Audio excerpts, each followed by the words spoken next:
Professeur Lamine Ndiaye fekk si nañu ci plateau bi nekk spécialiste de la chirurgie plastique reconstructrice et esthétique lu tax ñu invité ko nag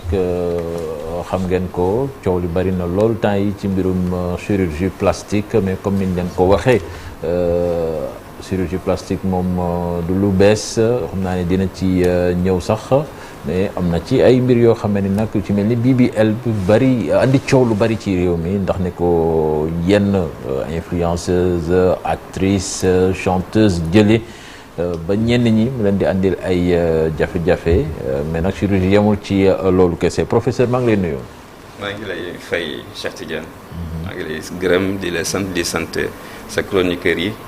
di la gërëm si dalal bi ma dalal pour ñu waxtaan ak Sénégalais. dalal professeur comme ni ma ko doon waxee léegi rek chirurgie plastique reconstructrice yooyu dafa mel ni réseaux sociaux daf ko gën a jëmmal jamono ji mais du lu bees fii ci Sénégal lu yàgg la. effectivement en fait chirurgie plastique intervention chirurgie plastique yi depuis presque ay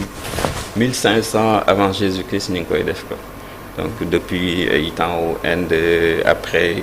entre guerre mondiale bi entre les deux guerres après nag boobu ba léegi ñu ngi def chirurgie plastique quoi. Après il y a eu nag maintenant chirurgie esthétique parce que daf spécialité dafa nekk chirurgie plastique am lu ñuy wax reconstruction li nga xam te ni moom mooy defaraat ak li nga xam te ni nag mooy partie esthétique bi. Donc partie esthétique bi c'est vrai que moom moo gën a médiatiser wu quoi. Moo tax ngay gën a dégg information bu ko defee bu su ko nit defee. ñu gis ko bu amee tamit problème même bu dee benn sax tamit dañ koy gën a gis. Mais sinon spécialité bi ça existe depuis presque début 20e siècle bi. Et que chirurgie esthétique bi nag moom xam ti moom moo ci gën a fes. Donc chirurgie plastique reconstructive nag c'est motivé par maladie wala handicap boo xam te ni da nga ko judduwaale wala loo xam te ni dafa la dab. Chirurgie esthétique bi nag moom dafa motivé pour embellir quelque chose. Voilà donc moom depuis. À peu près dans les années 1960 la gën a développé wu ci àdduna bi donc Sénégal également ñu ngi koy pratiquer depuis plus de 20 ans. Sénégal légal na fi parce que leen gis mooy jànq ji koy def ñoom dañuy génn réew mi ay Turquie ngay dégg Tunisie bon Maghreb loolu nan koy def Sénégal est-ce que c'est légal non. Légal en fait c'est une spécialité ah c'est une spécialité chirurgicale c'est une spécialité chirurgicale man mii dama koy jàngale université. Donc c'est pas le Sénégal moo ko créé donc c'est dans le monde entier comme ni ma la ko waxee depuis. Début 20e siècle bi ñu ngi koy pratiquer ci àdduna bi donc am na ay sociétés savantes partout aux États-Unis en France la société française de chirurgie plastique bi nga xam te ne man fa laa bokk donc am na ay nag charte boo xam te ni ci lañ ko teg lu ñuy jàngal université Chérif donc légalité bi moom kenn du ko discuter. pratique parce que comme charte la te dafa am ay risques moo tax mooy wax parce que li ñu ci gis mooy am na xam naa dinañ ñëwaat ci conséquences yi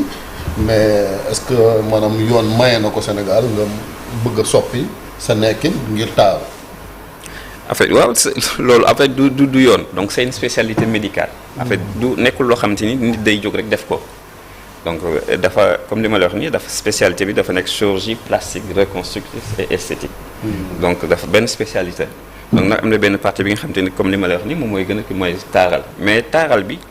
intervention boo mës di gis lu chirurgie plastique rek am na volet rafetal même bu fekkente ni da ngay koo xam dañuy dagg bakkanam boo koy defaraatal da ngay xool méthode bi nga xam ne moo gën a rafet aussi pour nga defaraat ko et que tamit du chirurgie esthétique du rek pour taalal booy xool nii dana am beneen ay yeneen conséquences sur le plan psychologique social et mental comme OMS ni mu ko waxee santé du rek ñàkk feebar wala ñàkk handicap dafa war a nekk tamit état de bien-être physique mental et social boo xam te ni nit ki mën na ko permettre dama jox benn exemple nit mën na ñëw mu ni la man sama cicatrice bi laa bëgg mu dañ mu nekk loo xam te ni xëy na peut-être 1 centimètre la yow boo ko gis da nga mais kii lu tax muy bëgg def loolu fekk na xëy na du sax cicatrice yi mais histoire bi nekk ci ginnaaw cicatrice bi la bëgg a dindi parce que mën na nekk xale boo xam te ni yaayam daf ko yónni par exemple à 20 heures mu génn ñu violé ko mu am benn cicatrice mu ñëw taxaw nag ne la nii lii laa bëgg dañ léegi boo poussé wul nag doo xam da ngay jàpp ne rek kii xëy na ay caprice la ak loolu moo tax nit ku nekk am na sa motivation personnelle boo xam te ni moo la kat am na ñoo xam te ni dañ naan la man sama jëkkër mënatuma summi ko ci kanam parce que am na ay affaire te loolu dafa day indi ay conflits yoo xam te ni diggante ji donc ku nekk ak sa motivation am na ñenn ñi am ablation par exemple mammaire malades du cancer souvent am na si ñoo xamee ni dañuy recourir à la chirurgie. Exactement loolu la ñuy wax reconstruction mammaire donc reconstruction mammaire également c'est une chirurgie, c'est de la chirurgie plastique reconstructive mais même bu dee chirurgie plastique reconstructive effet bi nga xam te ni moom la ñuy wut dëgg-dëgg mooy surtout la reconstruction l'effet esthétique la restitution de l'intégrité corporelle donc ween boobu nga defar nekkul ween boo xam te ni dafay fonctionner maanaam doo ko mën a nampal du ween dëgg-dëgg mais da nga ko defar pour mu mën a taaral yaram bi pour que psychologiquement que mu accepter yaramam léegi ni mu mel quoi. Professeur kon mën nañoo jàpp ne fii ci Sénégal xanaa mbir mi doxa fi bu baax a baax ngir opération yi Chérif mu ngi koy wax ñu ci bëri suñ koy def biti réew la ñuy def di dem wala spécialisation bi dafa des fii lan moo waral ñuy dem biti réew di ko fa defee te suñu gisee ne loolu coût la xaalis bu bëree bëri voyage beeg yépp te du n'importe qui moom moo ko jot ndax fi exactement pour nga taaral sa bopp ñu ngi ciy mën a opérer. waaw chirurgie plastique moom affaire yi yàgg nañ ko man c'est vrai que au début amu fi woon commencé nañ ko di jàngale léegi université man. maa ngi ko dem jàngi ma pare sama chirurgie fii depuis 2004 la dem France fa laa ko jànge donc depuis boobu bi ma ñibbisee fii Sénégal 2007 maa ngi koy pratiquer fii ci Sénégal c'est vrai que nit ku nekk nag tourisme médical de façon générale moom nekkul lu bees que ce soit de la chirurgie esthétique wala def ay bilan ba léegi mu ngi am te day continuer di am ku nekk nag am na say motivation des fois nag boo leen laajee am ñu si bëri des fois dañ naan la man xaw ma woon ndax danañ ko def fii xëy na peut-être ñun loolu tamit suñu kii la ñun ñoo waroon xëy na gën a communiquer ci loolu donc mais xëy na te information bi xëy na tamit jàllutoo am na ñoo xam ni tamit yeneen motivation dañ naan la xëy na man mii fii bugguma ko fi def parce que bugguma ñi xam ko am na ñoo xam ne tamit yeneen motivation mais ak du mu mën ci demee que nga def ko fii que nga def ko feneen am na tamit loo xamante ni moom nga war a def balaa ngay tàmbale chirurgie boobu. alors professeur de manière pratique parce que da ngay gis image yi ngay gis lu mel ni graisse wala lu ni mel de manière pratique chirurgie boobu naka lay demee lan la ñuy jël ci sa yaram est-ce que dafa am lu ñuy jël ci sa yaram pour transporter ko ci beneen partie naka lay techniquement naka lañ koy liggéeyee pour que nit ki am li nga xam ni moom la bëgg ci yaramam. waaw ban parce que chirurgie plastique dañuy jël graisse non BBL d'accord waaw BBL en fait benn terme la anglais buy signifier Brazilian butt lift dañ ko moomalee brésiliens yi mais en tant que tel sax c'est pas les brésiliens donc amoon na ay intervention yu amoon avant aux États-Unis mais principe bi mooy da ngay yokk fesses yi par le biais de la graisse bi nga xam ne da nga ko jëlee ci yaramu nit ki. boobu dafa mel ni moom la xale yi gën a bëgg. waaw boobu moom mooy intervention bi nga xam ne waaw moom mooy gën a xam ne moo gën a siiw en fait parce que ñun boo xool suñu modèle de beauté yeeg critère de beauté xëy na dafay différer culturellement benn zone à d'autres mais gis nañu ci Afrique subsaharienne chez les populations noires donc seen forme surtout seen fesses yi moom mu leen gën a soxal ci wàllum esthétique quoi. C'est la même chose qu'aux États-Unis tamit population afro-américaine bi ñoom tamit ak population latino ñoom tamit ñoom mooy seen premier critère de beauté ce qui fait que également il y a tamit influence culturelle que ce soit xëy na tamit c'est pour peut-être beaucoup plus plaire ji góor ñi tamit xëy na loolu mooy seen critère xëy na beauté bi nga xam ne moom lañ jàpp moo tax parfois pour le faire pour peut-être xëy na faire plaisir à leurs époux à leurs conjoints. bëri risque waaw opération gis nañ kenn ku ci wàññeeku temps yi ñuy wax benn influence. indi coow li sax. risque yi bëri na ci kon. waaw opération bu nekk bépp opération am na risque donc opération boo mënti gis am na risque dafa am nag lu ñuy wax ay risques spécifiques ak ay risques yoo xamante ni nii c'est des risques yoo xamante ni c'est des risques mën na am ci opération bu nekk. donc BBL particulièrement am na ay risques yoo xamante ni c'est spécifique ak BBL mais loo ci mënta gis tamit opération balaa nga koy def d'abord la première chose mooy nit ki ndax war nañ ko defal opération bi. parce que tamit des fois am na ñoo xamante ni dañ naan lii laa bëgg rek alay il faut que ma def des fois am na ñoo xam dañuy ñëw ni nga ne la lii mënuloo ko defal après xëy na nga dem feneen ñu xëy na ñu defal balaa ngay def wala nee ñu xool ndax war nañ la ko defal war nañ xool sa yaram ndax attan na ko war nañ xool fi ñu la koy defale ndax ki koy def tamit mën na ko. parce que BBL dafa am benn complication spécifique boo xam te ni moom mooy faral di indi problème bi mooy bu fekkente ni graisse bi dugg na fu mu warul dugg maanaam ci siddit yi parce que boo ko dugalee fu am na fa partie boo xam te ni boo ko fa graisse bi duggee rek mën a dugg ci sidit yi te bu duggee ci sidit bi mën na jaar ci fatt deret bi fatt xol bi donc loolu mooy faral di indi décès donc booy xool ci at yi passé dem na ba par exemple benn décès sur 3000 personnes il y a peut-être ay début 2015 léegi wàññeeku na ba léegi peut-être xëy na benn décès sur 20 000 personnes à travers le monde donc moom moo gën a ëpp sax réduction taux de décès que yeneen intervention yi bi dafa fekk yeneen intervention am na intervention yoo xam ne ñu mu ñu ëpp mortalité mais xëy na peut-être moom moo ci gën a siiw mais moom effectivement décès bi et puis décès bi dafa nekk loo xam te ni dafa précoce parce que am na ay décès yoo xam te ni ça peut survenir ba 3 semaines à 1 mois après opération mais moom dafa nekk loo xamante ni bu amee daanaka ci première semaine bi wala si premier jour yi wala si bis bi sax mën na survenir. dafa laaj kon suivi. dafa laaj suivi maanaam boo ko defee pare am na suivi. waaw donc opération comme ni la avant la pendant et après. nekkul même sax bu fekkente ni keneen sax li ngay jaay télé sax am na lu ñuy wax service après vente. donc nit ki tamit du da ngay opérer rek après nga dem c'est vrai que li ñuy gën a gis ñiy def tourisme médical dañuy ni leen nii.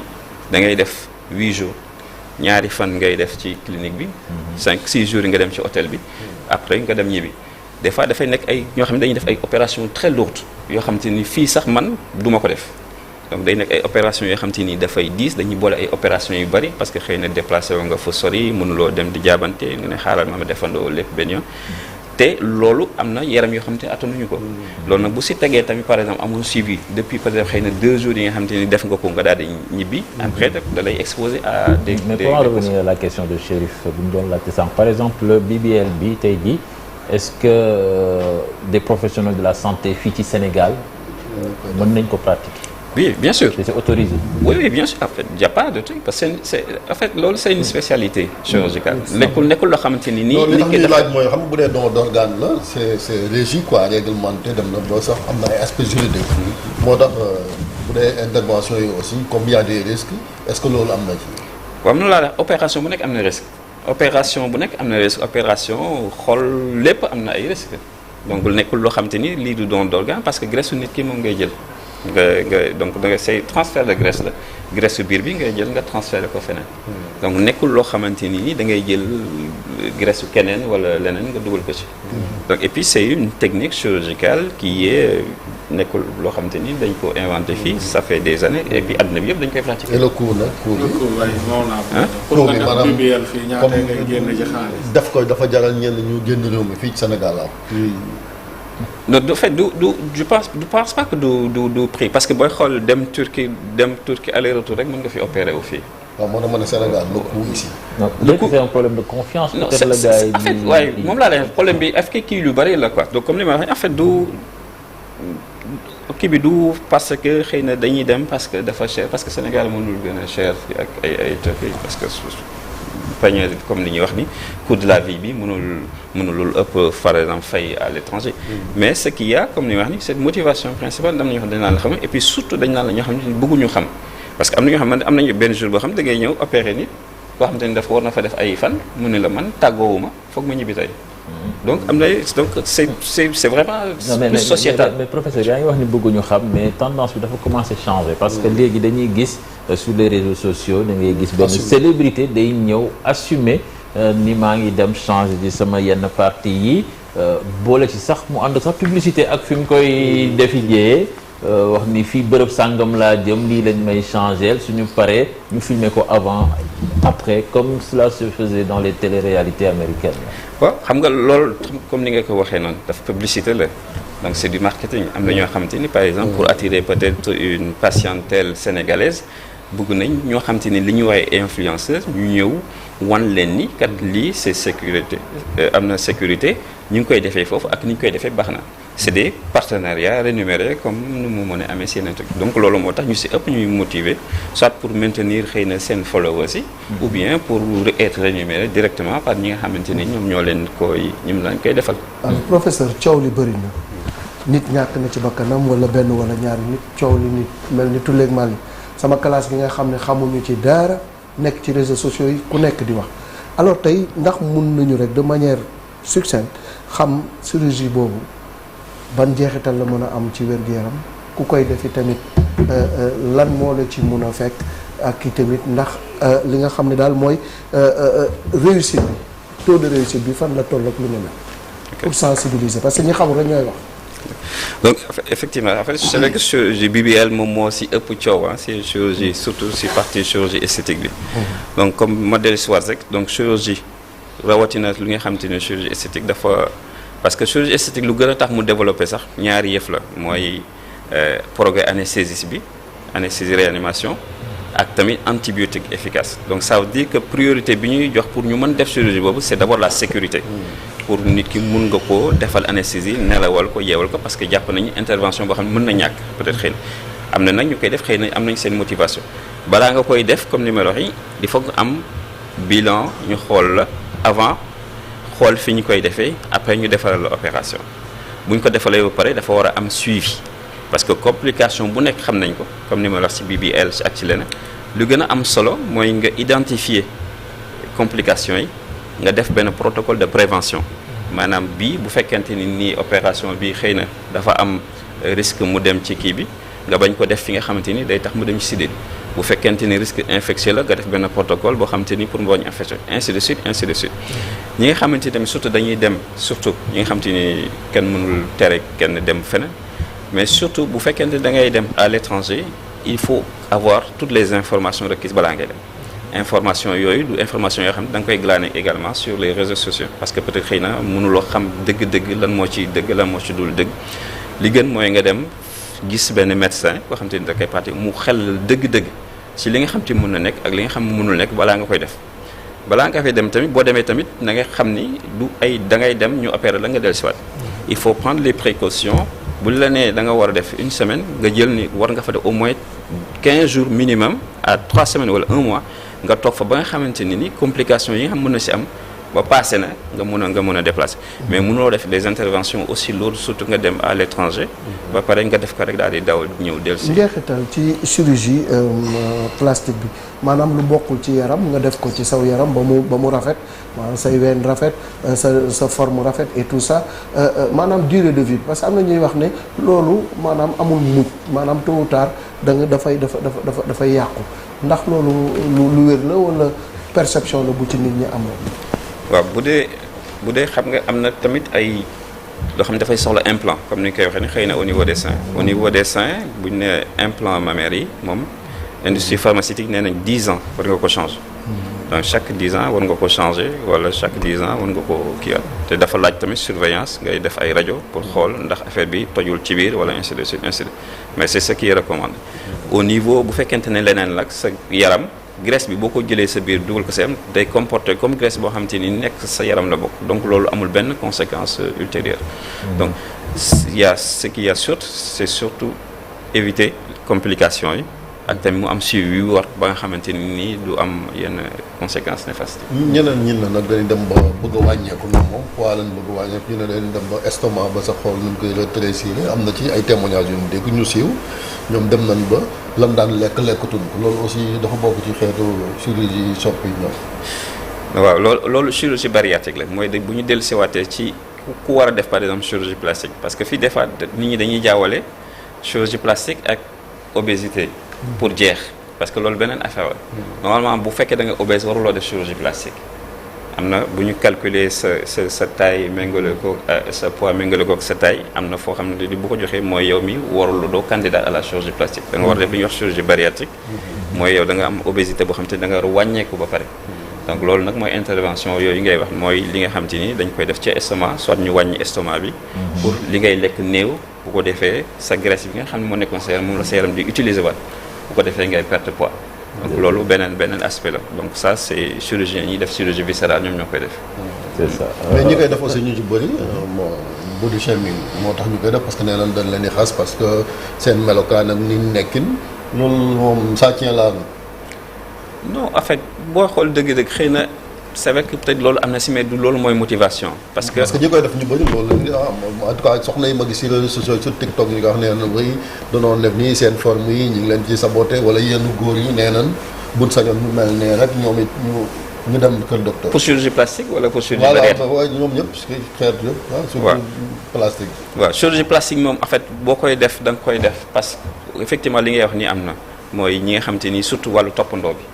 toppandoo am na ñu si bëri ñoo xamante ni xëy na loolu moo leen si dugal gis naa si réseaux sociaux kii mel na nii kii def na lii man tamit il faut que ma dem a def nii il faut que ma nuroo kii ma mais loolu warul nekk motivation nit ñi nag xëy na du ku nekk moo am capacité jàngat xool man li ma bëgg li ma war def ak li nga xamante ni nit ki moom daf ma koy influence nit ku nekk da nga war a xool sa yaram lu mu méngoo ak loo bëgg nga defal ko mais am na benn boo xamee ni moom ñu bari ñu ngi koy def te mën nañu wax ni sax jar na ko mooy ñi nga xamee ni peut-être que dañu am ween yoo xam ne dafa imposant ba mu leen di jural ay douleur seen digg ginnaaw ñooñu mën nañu ko